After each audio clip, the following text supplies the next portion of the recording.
Meantime, help is on the way in other forms for jeepney drivers in the province of Cebu. Kung ano yun, alamin natin sa ating One News Cebu desk, Dale Israel. Dale, okay, what forms of assistance are drivers getting from the concerned agencies or local government for that matter? Yes, mayong hapon, Lord and Denise. Dito tayo ngayon sa Capitol Grounds where the distribution of 10 kilos of rice is currently underway for public utility jeepneys or PUJs drivers in the province. This assistance is aimed at cushioning the impact of rising fuel costs on our transport sector. Around 2,000 drivers from different towns and cities across Cebu province are expected to benefit from today's distribution. The list of beneficiaries was consolidated through LTFRB and the drivers operators themselves. This is just the first batch of the program, with the next distribution set to benefit bus drivers and taxi drivers. That's next week. Officials also say that similar distributions will be conducted in the towns that are far from the Cebu city to ensure wider coverage. In total, there are around 4,000 drivers across Cebu province who are targeted to receive this assistance. Priority is given to drivers, but conductors will also be included in the program. The government has allocated some 250 million pesos,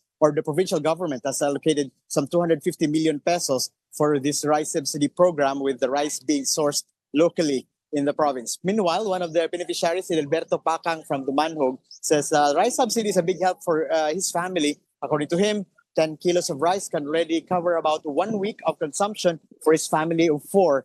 And he used to earn around 1,000 pesos a day, but now, just yesterday, he only earned about 250 pesos from his driving. This highlights the continuing struggles of drivers amid rising operating cost and fuel cost. And that's the latest here at the Cebu Provincial Capital. Back to you, Lord and Ang ganda nung idea, Dale, kasi kumbaga, tumutulong ka rin doon sa mga local rice That's true. producers, May chain farmers. na. Unless imported yan. Hindi, locally, locally sourced. Locally ba, sourced? Dale? Locally sourced. Locally sourced yan. Galing dito sa Cebu province at saka meron din galing sa Bohol. Galing. Parang umiikot din yung ang ganda. Tsaka ang kagandahan, kasi kapag nag-i-interview, Dale, correct me if I'm wrong, pero majority ng mga nakakausap ng drivers, at least for dito sa Metro Manila, ang una kasing binibili talaga bigas. Yes. Oo. Oo. Tama. Ang galing. So, ang 10 kilo, paulit, Dale, how many days can that last for a family of 4? For a family of 4, sabi ng driver, mga isang or 8 days daw yung konsumo diba? sa Malaking isang bagay sa 10 kilo na mga rice, na rice. 250 million. Ang yaman talaga ng Cebu, no? Pero okay, I mean, we applaud this program, Dale, pero meron din bang nabanggit dyan na maybe a long-term solution pa na pinaplano o niluluto pa lang at this point? Ulam. Ang alam ko lang din is before in a few weeks from now daw parang pina-finalize pa yung plano to give fuel as subsidies to the habal-habal drivers, kasi yung habal-habal drivers hindi siya included ng LTFRB at hindi din siya included ng DSWD. So yung Cebu Provincial Government na ang sasagot ng ayuda para sa mga habal-habal drivers. That will be in the coming days, Denise. Liempo subsidy, dapat meron din gano'n, ano? Balamban liempo. 10 kilo din. Or lechon Cebu subsidy. Pero yung mga ganyan, Dale, may napapansin ka bang mga yung mga restaurants or mga food outlets sa medyo tumutumal yung mga pumupunta, halimbawa? Actually, the same pa rin yung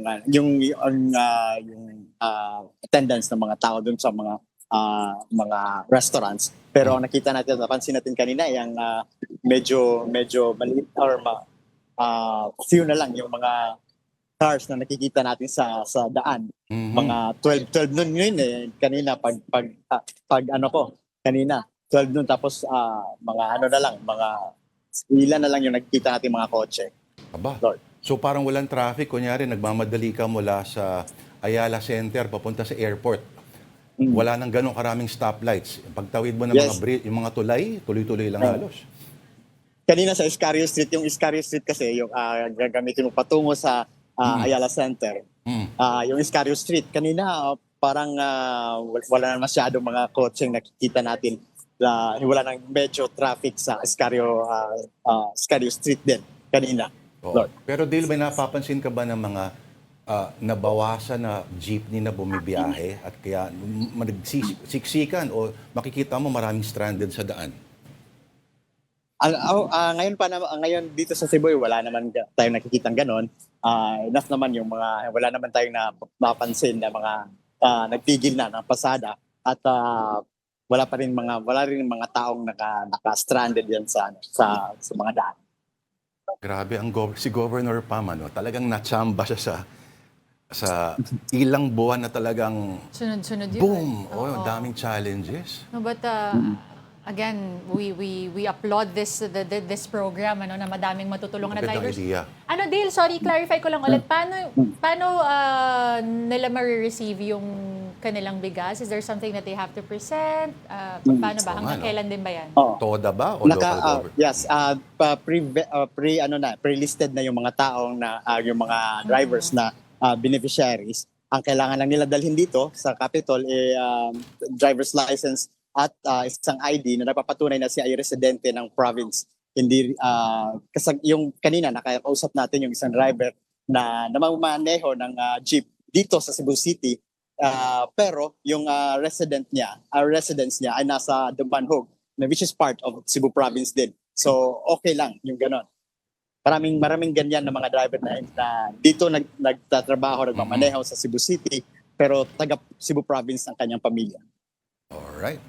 So, kanon, ug, sudan. Kanin at next na yung ulam. Pero daghang salamat ug may ayong adlaw. Dale Israel ang ating One News Cebu Desk. Thanks, Dale.